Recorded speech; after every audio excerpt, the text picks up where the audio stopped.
Hey, salut à tous, bienvenue pour la review du scan 681. Voilà, alors la semaine dernière on s'était arrêté sur le coup d'épée de Sasuke sur Kaguya, donc qui n'est d'autre que la mère du Rikudo Sennin.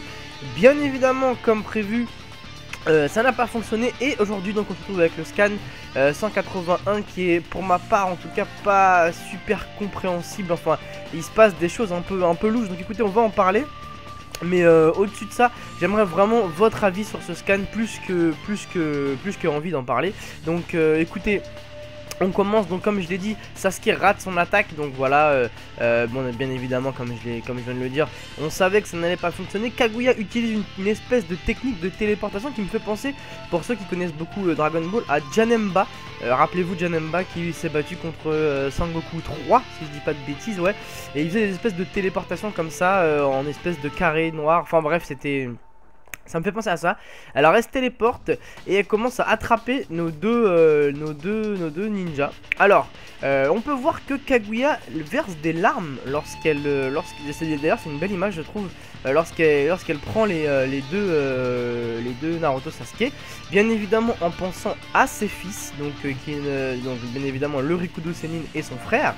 Alors déjà, le fait qu'elle verse des larmes prouve, enfin à mes yeux en tout cas, prouve ce que j'avais dit la dernière fois, à savoir que ça allait être quelqu'un qu'on pourrait faire changer d'avis, contrairement à Madara, puisque j'avais dit que ils avaient réussi le coup de maître de faire disparaître Madara, qui était vraiment un vrai méchant et qu'on avait rien à foutre de tout, pour faire place à cette femme qui, je pensais à mes yeux, donc pouvait être, à qui on pouvait retourner le cerveau. Et tout le monde m'a dit non, enfin pas tout le monde, mais quelques personnes m'ont dit non, franchement ça se voit qu'elle est grave méchante, etc., etc., etc. Là déjà on peut voir que rien qu'en voyant Naruto et Sasuke, elle verse des larmes en pensant à ses fils. Donc déjà on voit une certaine quand même, pas faiblesse on va dire, mais une certaine émotion qui, à mes yeux, comme je l'ai dit depuis le début, et j'espère qu'on pourra le voir ensemble, je pense moi que vraiment Naruto, grâce à son Talk no Jutsu, donc son pouvoir de blabla, je pense qu'il va réussir à la retourner. Voilà, donc à la retourner dans le sens où elle lâchera ses plans de vengeance, elle redeviendra gentille. Voilà, moi ça c'est mon avis.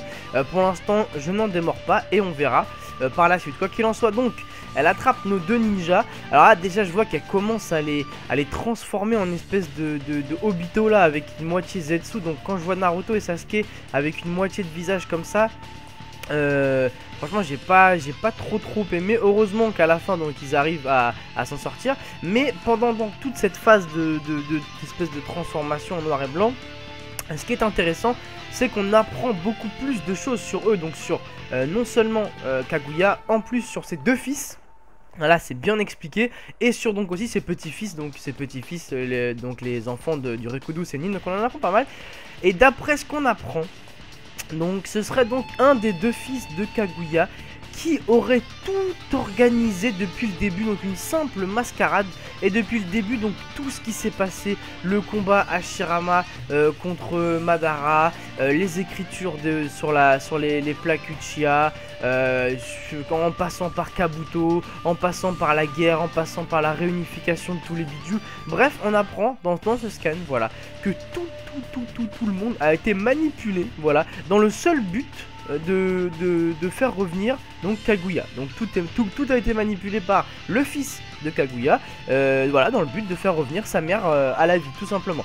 Alors moi je trouve ça honnêtement un peu gros, parce que quand je me remémore tout ce qui s'est passé dans Naruto, surtout depuis Naruto Shippuden, donc rappelez-vous c'était il y a un nombre d'années, je sais même pas c'était quand. Si quelqu'un dans les commentaires peut nous dire s'il vous plaît quand est-ce qu'est sorti le premier épisode de Naruto Shippuden, donc le numéro 1. Je me rappelle qu'il commence dans les couloirs d'Orochimaru lorsque Naruto court avec Sai et Sakura. C'est tout ce que je me rappelle, mais en tout cas depuis tout ce nombre d'années, donc tout était manigancé par un mec qui est même plus vivant. Voilà, tout ce qu'on a vu, tout a été manigancé, manipulé. Donc ça veut dire que tous les choix qu'on a vus finalement, les choix de Tobi, les choix donc de Kabuto, les choix d'Orochimaru, enfin toute l'histoire de Naruto a été manipulée par cette même personne.